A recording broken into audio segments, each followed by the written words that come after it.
तो फ्रेंड्स अब हम बात करेंगे क्लासिफिकेशन ऑफ मैच, जो कि 7 सब स्पीसीज में इसको डिवाइड किया गया है। तो एक तरफ रख लेना मैच स्पीसीज, दूसरा कॉलम बोटेनिकल नेम, और तीसरा एक कुछ फीचर्स हैं जो कि उस साइड में मैं लिखूंगा या बताऊंगा, तो आप अच्छे से नोट कर लेना। और ये क्लासिफिकेशन दिया था आपका स्टर्ट वार्ड नामक साइंटिस्ट ने 1895 में, तो इसे भी आप अच्छे से नोट कर लेना। तो अगर हम बात करें फ्लिंट कॉर्न, तो फ्लिंट कॉर्न का जो बोटेनिकल नेम होता है वह आपका होता है जियामेस इंडुराटा। फ्लिंट कॉर्न का बोटेनिकल नेम होता है जियामेस इंडुराटा, जो कि मेनली इंडिया में ग्रो किया जाता है, तो इसलिए इसे इंडियन कॉर्न के नाम से भी जाना जाता है। इसके बाद है डेंट कॉर्न, जिसका बोटेनिकल नेम होता है जियामेस इंडेंटाटा। जियामेस इंडेंटाटा, और यह मेनली 95% एरिया इसका आपका यूएसए में पाया जाता है, तो इसीलिए इसे यूएसए कॉर्न के नाम से भी जाना जाता है, या मेनली यूएसए में ग्रो होता है, ये भी आप अच्छे से नोट कर लेना।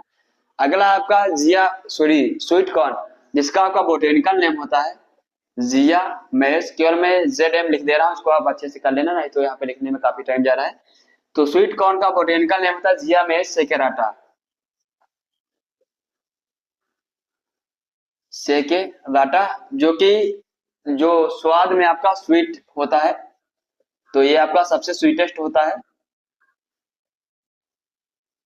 अगला अगर हम बात करें फ्लोर कॉर्न, तो फ्लोर कॉर्न का आपका बोटेनिकल नेम होता है जियामेस एमाइलेसिया।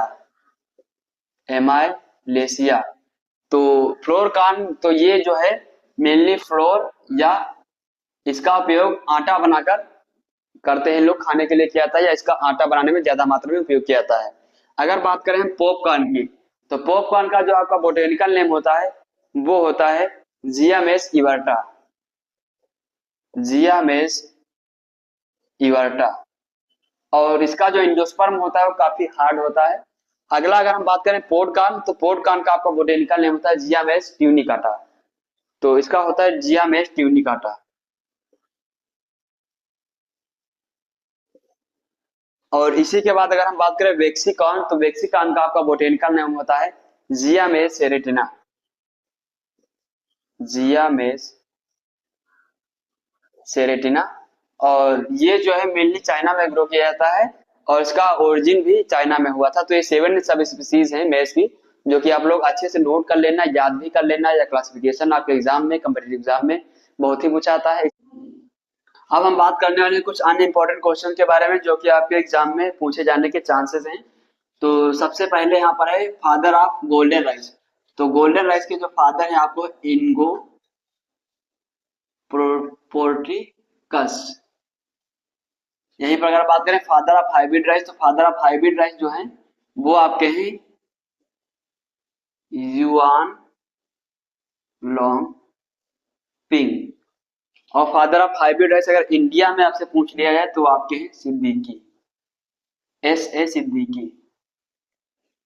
यहीं पर अगर हम बात करें फादर ऑफ सुपर राइस, तो सुपर राइस के हैं आपके जी एच खुश। इसके बाद कुछ रिसर्च इंस्टीट्यूट हैं जहां से आपको क्वेश्चन पूछे जाने के चांस हैं। CRRI central rice research institute, जिसका प्रेजेंट टाइम में नाम है national rice research institute, centre को नेशनल में चेंज कर दिया गया है, तो इसका फुल फॉर्म लिख लेना आप, सेंट्रल राइस रिसर्च इंस्टीट्यूट या नेशनल राइस रिसर्च इंस्टीट्यूट। इसकी स्थापना हुई थी 1946 में कटक उड़ीसा में।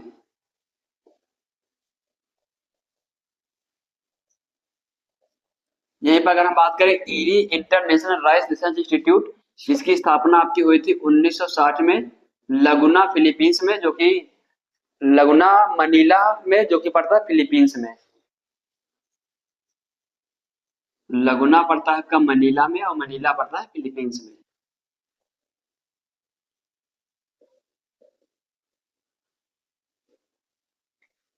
इसके बाद अगर हम बात करें all India coordinated research project on rice, तो ये आपका चलाया गया था 1965 में। अगर पूछ लिया जाए कहाँ चलाया गया था, आपका चलाया गया था राजेंद्र नगर, हैदराबाद। तो राजेंद्र नगर हैदराबाद में 1965 में all India coordinated research project on rice चलाया गया था। इसके बाद all India coordinated research project on pearl millet, तो ये जो पार्लियामेंट में चलाया गया था आपका जोधपुर राजस्थान में चलाया गया था, और ये 1995 में 1965 सॉरी 1995 1995 में चलाया गया था, जो कि आपके एग्जाम के लिए इंपॉर्टेंट है, इसको आप नोट डाउन कर लेना। इसके बाद हम बात करें और भी अन्य चीजों के बारे में, तो all India coordinated cotton improvement project, जो कि आपके एग्जाम के लिए बहुत इंपॉर्टेंट है क्योंकि कॉटन की क्रॉप आपकी ऑलरेडी कवर की जा चुकी है। तो cotton all India coordinated cotton improvement project ये आपका चलाया गया था 1967 में कोयम्बटूर में। कोयम्बटूर, और कोयम्बटूर कहाँ पड़ता है? तमिलनाडु में। अगर आप कोयम्बटूर नहीं याद आ रहा तो केवल तमिलनाडु पे लिख देंगे, फिर भी आपको नंबर मिल जाएंगे। इसके बाद हम बात करते हैं अन्य चीजों के बारे में। तो सबसे पहले हम बात कर लें अब पर मिनट के बारे में।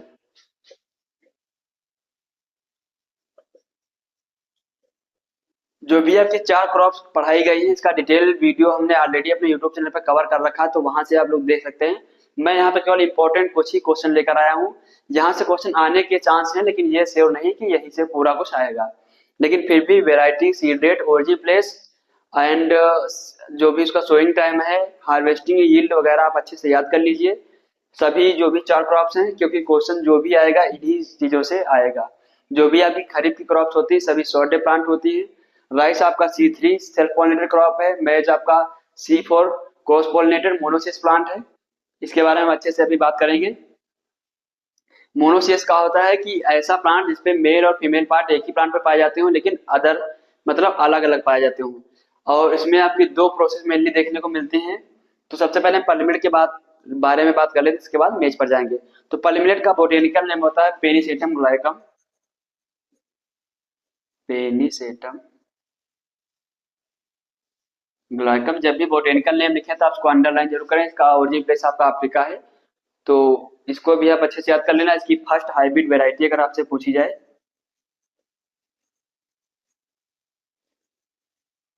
फर्स्ट हाइब्रिड वेराइटी आपकी थी HB1, जो कि लुधियाना पंजाब से रिलीज की गई थी 1965 में।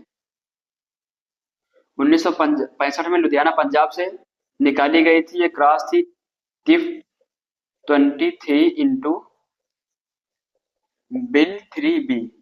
ये इसका क्रॉस था, जो कि साइटोप्लाज्मिक मेड स्टेरिलिटी के द्वारा डेवलप की गई थी 1965 में HB1। ये भी आप नोट डाउन कर लेना, आपके लिए इंपॉर्टेंट वेराइटी है। अगर सीड रेट की बात की जाए तो 4 से 5 kilogram seed rate per hectare के हिसाब से पड़ती है पर मिनट की। यहीं पर अगर हम बात करें पर मिनट ड्रॉट स्केपिंग जो है क्रॉप है आपकी, यानी कि ड्रॉट को स्केप करती है। किस प्रकार से कि जो भी पर्लिमिनेट आपकी होती है तो ड्रॉट को आने से पहले अपनी लाइफ साइकिल कंप्लीट कर लेती है। दूसरा शॉर्ट ड्यूरेशन क्रॉप होती है। तीसरा क्या है, जो रूट्स हो काफी गहराई तक जाती है, जो कि वाटर को अच्छे से एब्जॉर्ब करते हैं, न्यूट्रिएंट को, जिसकी कारण अगर ड्रॉट की कंडीशन है फिर भी अच्छे से सर्वाइव कर जाता है। तो ये भी आप अच्छे से नोट डाउन कर लेना। पर्लिमिनेट में प्रोटीन कंटेंट अगर पूछा जाए तो 11.6% होता है, और इसमें लाइसिन एमिनो एसिड की कमी होती है। मक्के में जब लाइसिन व ट्रिप्टोफेन की कमी होती है तो हमें पेलग्रा डिजीज हो जाता है, जो कि आपके एग्जाम के लिए इंपॉर्टेंट है, इसको आप जरूर याद कर लेना। इसी प्रकार से एसआरआई और डेपोक मेथड जो हमने ऑलरेडी वीडियो में बहुत अच्छे से कवर कर रखी है, तो उनको आप जरूर देख के जाइए। 100% श्योर हूं मैं कि वहां से क्वेश्चन जरूर आएगा। और मैच का क्लासिफिकेशन जो भी आपकी 7 क्लासिफिकेशन है, स्टुअर्ट वेंट ने जो क्लासिफिकेशन दिया है उसमें से भी क्वेश्चन आने के बहुत ही चांस है। इसके बाद अब हम बात करते हैं कुछ और भी इंपॉर्टेंट क्वेश्चन के बारे में, जो मैं आपके लिए यहाँ पर लिख कर लेकर आया हूँ। फर्स्ट हाई यील्डिंग वेराइटी जो आपकी राइस की है, first Indian high yielding variety. तो first Indian high yielding variety जो थी आपकी वो थी जया, जिसे मिरेकल राइस ऑफ इंडिया यानी भारत की जादुई धान के नाम से जानते हैं। जो आपका क्रॉस था आपका TN1 इंटू टाइप 141 का क्रॉस था, और उसको मिरेकल राइस ऑफ इंडिया कहते हैं। इसको डेवलप किया था बाय डॉक्टर शास्त्री। तो डॉक्टर शास्त्री नामक साइंटिस्ट थे जिन्होंने first Indian high yielding variety Jaya को डिस्कवर किया था, इसे मिरेकल राइस ऑफ इंडिया कहते हैं। यहाँ पर IR8 को मिरेकल राइस ऑफ वर्ल्ड कहते हैं। और जो फर्स्ट वैरायटी थी राइस की हाइब्रिड वो आपकी थी TN1 ड्वार्फ। और बासमती जो राइस की वैरायटी आपकी है उसका जो टेस्ट वेट होता है बासमती राइस का होता है 24 ग्राम, वो भी आप नोट कर लेना। तो ये आपके बहुत ही इंपॉर्टेंट क्वेश्चन है जो कि आपके एग्जाम में पूछे जाने के चांसेस हैं। यहीं पर अगर हम बात करें पर बॉइलिंग और पॉलिशिंग क्या होता है, हमने अपने जो भी वीडियो लेक्चर कवर किए हैं खरीफ क्रॉप प्रोडक्शन के उसमें अच्छे से बता रखा है। ये टर्म आपके एग्जाम के लिए बहुत इंपॉर्टेंट है। अब हम बात करते हैं मैच के बारे में, कुछ अन्य चीजों के बारे में।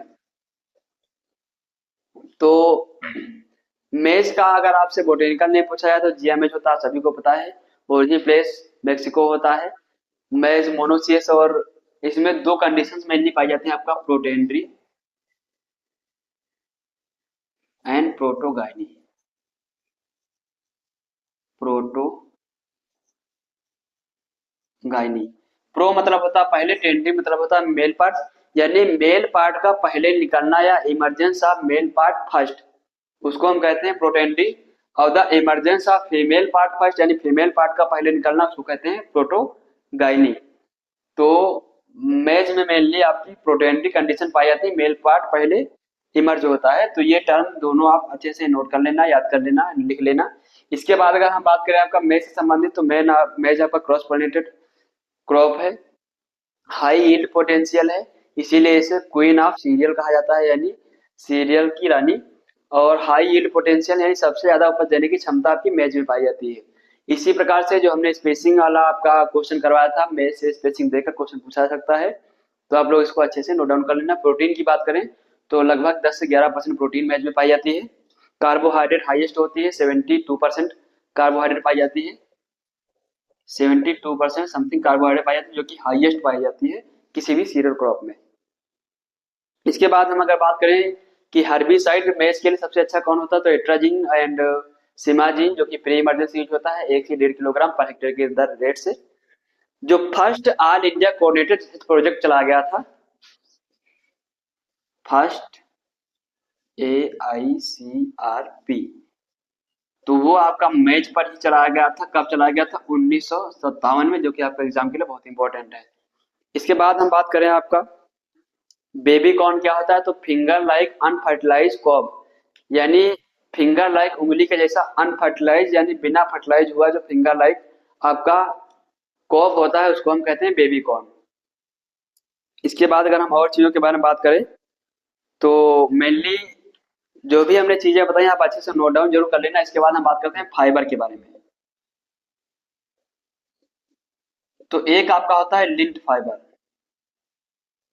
तो लिंट फाइबर क्या होता है, जो आपका वेजिटेटिव पार्ट से प्राप्त किया जाता है, या ऑब्टेन फ्रॉम वेजिटेटिव पार्ट, जिसमें आपका आ जाएगा कॉटन। लिंट फाइबर जो वेजिटेटिव पार्ट से प्राप्त किया था, इसमें आपका कॉटन आ जाएगा। बास्ट फाइबर एक होता है, सॉरी लिंट फाइबर जो होता है रिप्रोडक्टिव पार्ट से प्राप्त किया जाता है, ऑब्टेन फ्रॉम रिप्रोडक्टिव पार्ट, इसको आप लिख लेना, ऑब्टेन फ्रॉम रिप्रोडक्टिव पार्ट। जो बास्ट फाइबर होता है ये आपका वेजिटेटिव पार्ट से प्राप्त किया जाता है, निकाला जाता है। और इसमें आपका एग्जांपल हो जाएगा जूट एंड मेस्टा। इसके बाद अगर हम बात करें आपका लीफ फाइबर, तो लीफ फाइबर यानी ऐसा फाइबर जो कि पत्तियों से प्राप्त किया जाता है, उसमें आपका एग्जांपल आ जाएगा सीसल एंड पाइनएप्पल। तो ये सभी चीजें भी आप अच्छे से नोट डाउन कर लेना। इसके बाद हम बात करते हैं कॉटन से संबंधित जितने भी रिसर्च इंस्टीट्यूट हैं, आप एक बार जरूर अच्छे से देख लेना, क्योंकि वो पूछे जाने के काफी चांस हैं। बाकी मैंने आपको पहले भी बताया था, फिर बता रहा हूँ कि जो भी आपके 4 क्रॉप्स हैं इनका origin place, botanical name, family, chromosome number, seed rate, variety, और इनकी क्रिटिकल इरिगेशन स्टेज। जो मेज की क्रिटिकल इरिगेशन स्टेज है वो आपकी होती है नी स्टेज एंड टेसलिंग व सिल्किंग स्टेज। टेसलिंग व सिल्किंग क्या होता है, तो टेसलिंग जो होता है मेनली, टेसलिंग एंड सिल्किंग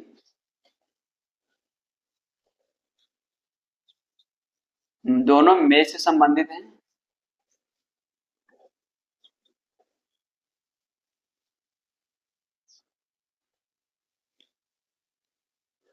तो जो मेल पार्ट होता है आपका,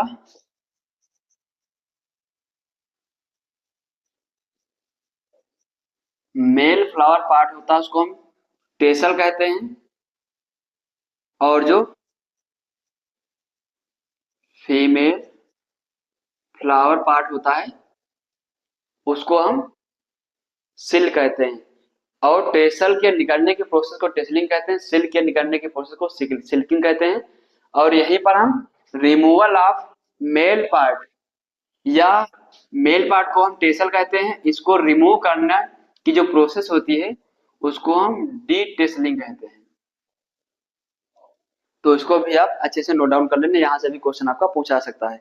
यहीं पर अगर हम बात करें आपका अगर डी लेंटिंग या डी फजिंग, डी लेंटिंग या इसको कह लीजिए डी फजिंग, तो इसका मतलब क्या होता है, removal of lint or fuzz from cotton. जो आपका कॉटन होता है, आप व्हाइट कलर का, उसमें आपने देखेगा छोटे छोटे से रोए होते हैं, तो उसमें से लिंट या कॉटन से फज को रिमूव करना, इसको बस आप याद कर लीजिए यहाँ पर, removal of lint or fuzz from cotton.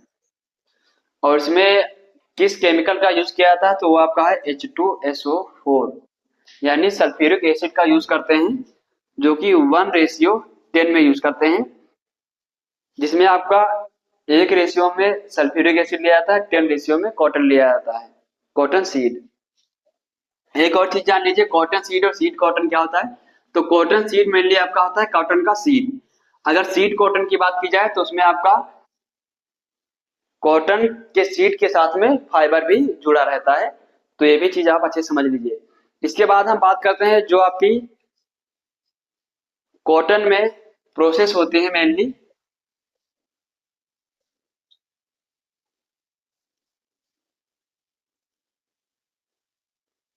तो फिलहाल के लिए जो आपकी 4 ग्राफ से उसमें जो most important question objective type के जो 5 नंबर या 1-1 नंबर वाले बन सकते हैं, मैंने बता दिए हैं।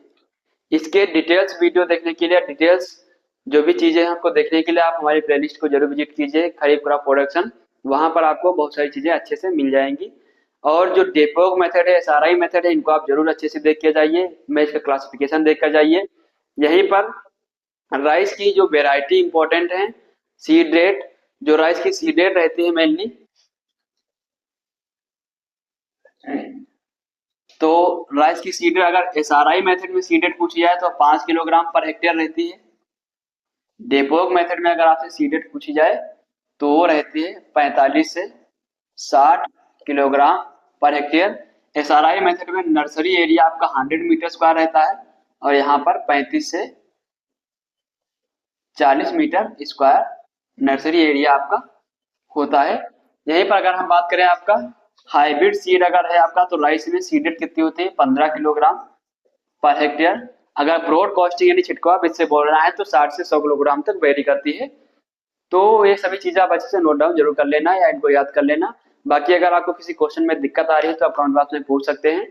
इसी के साथ मिलते हैं नेक्स्ट पेपर के सॉल्यूशन के साथ। धन्यवाद।